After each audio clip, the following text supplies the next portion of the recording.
to use. Derek Trout actually showed me this trick. So, start here. You've got the outer side of the recoil spring here. You're going to hook it into the starter structure. I got you. And then I know you do. start working your way around. I have to talk through it. I never thought of that. Hey, you're on the clock. Let's go. Yeah. Get better when you weren't thinking about it. Yeah. So what he did is there's a little notch on the outer. Yeah, I don't know if you all can see it. There's a hook on the end of the spring here. Y'all see that? And then you got the notch on the starter structure here. That fits inside like that. It only goes one way. Dimitri, grab one and race him. Let's see who can coil it. I'm good. By the way, please wear gloves. I It's a know. sheet metal that's super thin, and Neil has calluses, I'm guessing, from doing this all the time. Yeah, I was a machinist for a long Yeah, time. it will so try to metals. jump back out, so keep a handle on it while you're coiling it. So you just use your thumbs and work your way around. You just hold the spring that you've installed in place. Continue, work your way around. And when you think you're close, I have had it hit in the face. Oh, yeah. Wear glasses. Before I knew how to do this, I was using like a drill and zip ties and all I kinds used of to stupid... try and wind it up in my other hand and then Dude. put it in. Yeah, it would give me I tried carpal tunnel. Yeah. I don't This think that's how it method is works. so much more. Dude, Derek Trout showed me this trick. And You might want to see a Like doctor. that. You might want to see a doctor. oh, it gave me my hand would cramp up so Are bad. you coiling from the outside in or the inside? Yeah, outside Outside in. So he did the outer diameter first, making sure it's all seated, and then that makes it a lot easier. Yeah, you makes just it feed it tremendous. into That's a really good itself. trick. Oh. Start from the outside and work your way in. Yeah, I've had a number of these springs fail. So, Yeah, usually that hook end will because they heat it up to bend it. Occasionally, if it breaks, it's usually where it's at. These are pretty common. I know this particular spring they use it in every single pull start. These pulleys here. Yeah. These pulleys here are the same for Factory R, Moster, and Cosmos. The only thing that's different on all of those three starters is the starter structure itself. So this is Moster. The Factory R is a little bit lighter material, some sort of composite type. You know what I mean? But it's a little bit lighter, and the Cosmos has a three-point starter structure. So after you got your recoil spring in, kind of work it a little bit, make sure it's all settled in all the way, because sometimes it'll kind of get stuck and it's not quite seated all the way, so you can turn it a little bit, take some of that spring tension off, and it should shift itself into the body there. Next trick that you're going to run into is when you go to put this pulley here onto the starter structure and it's fighting with you. It's hopped on right. I'm trying to show you how to do it, but ooh, see, I almost lost it. Almost lost it. It's another thing too. When you're pulling these two pulleys apart from the starter structure, you can take a putty knife or a screwdriver or something like that. Go slow with it and stick that putty knife in there and kind of keep this spring in place while you're pulling this pulley out of the starter structure. So putting this back on, what'll happen is you have this tab here. That's what's supposed to hook onto the recoil spring and make the recoil spring function. It tends to get caught on the exact part that it's supposed to hook into, so you're fighting with it, trying to get to pop all the way down. What I do is I'll try and get it to do it here. I keep pressure on it, keep pushing, and just keep rotating, and it'll kind of spread the spring apart and allow it to drop in place. It's kind of hard to explain it, but that's what you do is put pressure on the pulley and just start rotating that starter structure. It should pop right in there.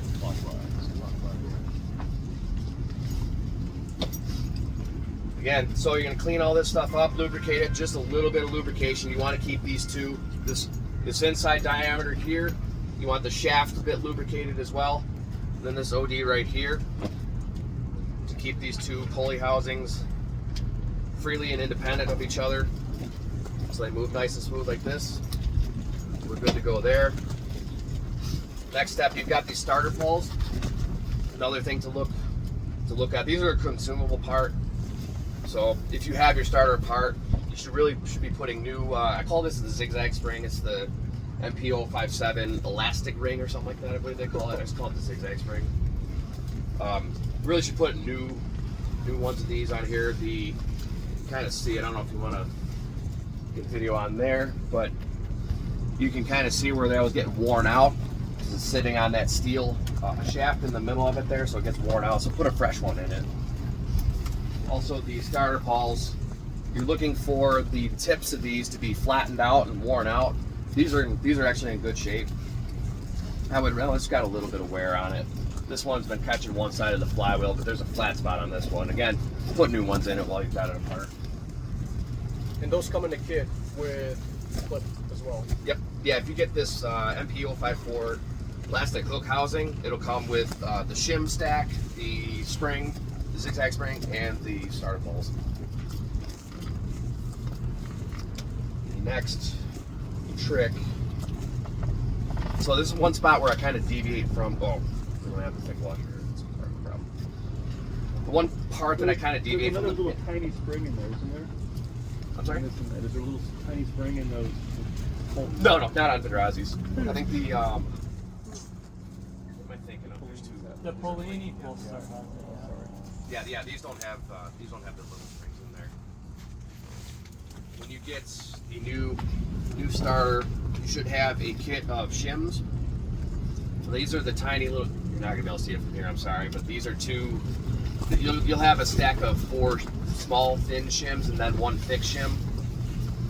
What you're looking for is you want to. This is where I deviate from the manual a bit. There's a specification where you put a feeler gauge into between the top of this pulley here and the bottom of the zigzag spring. There's a specification for it.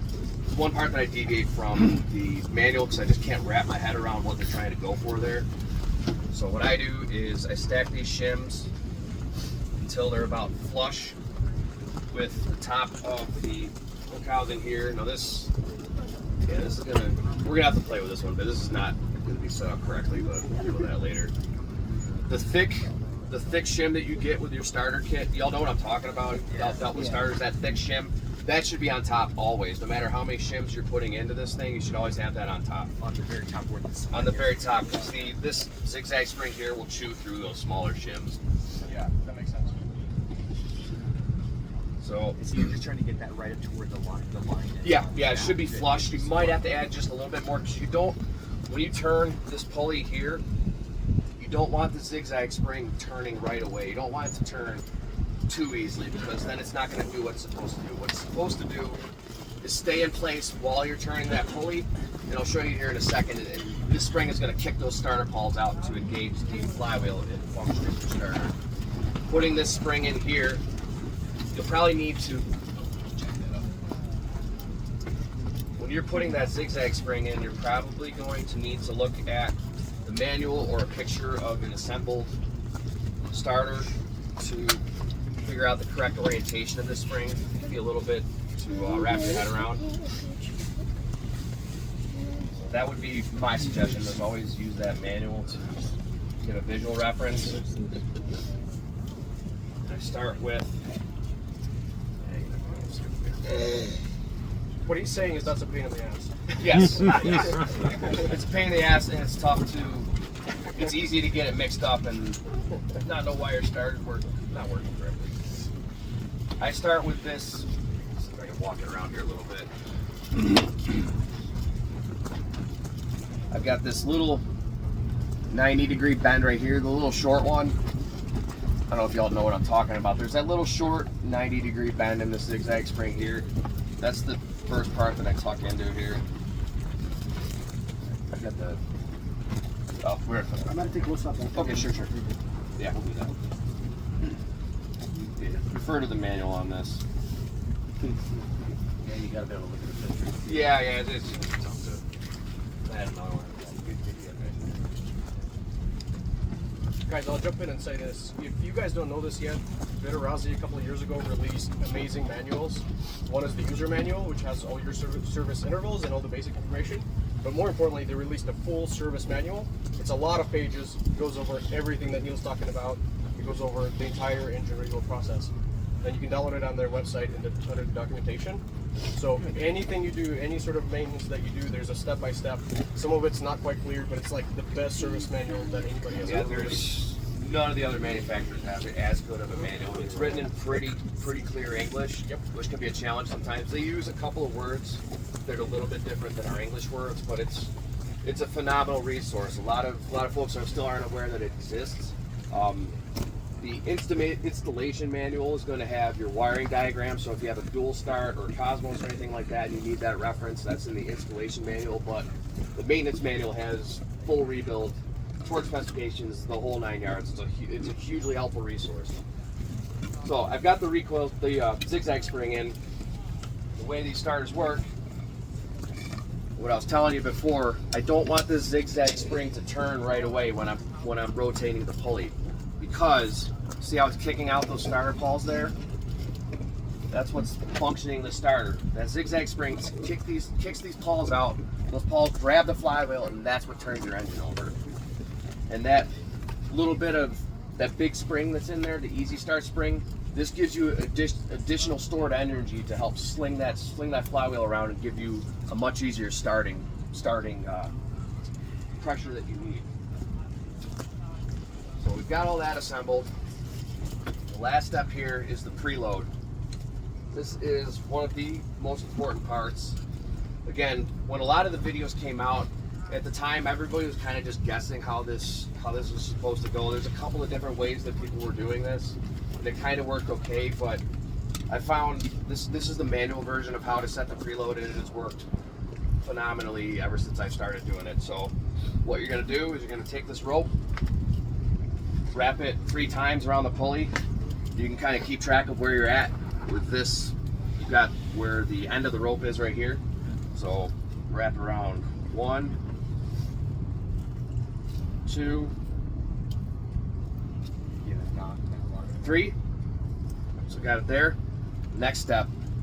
So this is going to be a little bit difficult because what I do is I leave 3 out of 4 of the spacers here and just leave that this one leg open, so I keep track of where I'm at for this part of the preload. But this starter needs to be turned around 3 times. So we got 3 wraps on the rope. Then we're going to do 3 wraps, 3 turns on the pulley, on the starter structure. So 1, 2, 3. Now You got a knot in the line. that's fine. Don't worry about it. Okay, great. So we're going to be rebuild this later anyway. So what I do at this point, that's the correct preload. We're good to go. So what we do is put a zip tie on here or whatever to hold it in place. I'll reinstall that black pulley that we have over here. And then you've got all of this rope to connect it to wherever it is on your frame. You tie off your pulley, or you tie off your starter handle, you're good to go. The last step is to cut that zip tie, and then it should only just let go just a little bit. And that's the correct preload. And that's one of the most important parts for this structure, this starter to function correctly, is to have the correct spring preload I'm on going it. to rebuild all my starters right now. That's all you need to do. I It's know. that preload, clean it up, lubricant, and those are the main things. So Most please, useful little class I've ever taken. good. Yeah, there's a lot that has been missed over the years. So I'm trying to put it out to the world to know how to deal with these starters, and they're pretty good starters. They take a bit of maintenance, but they're pretty good starters.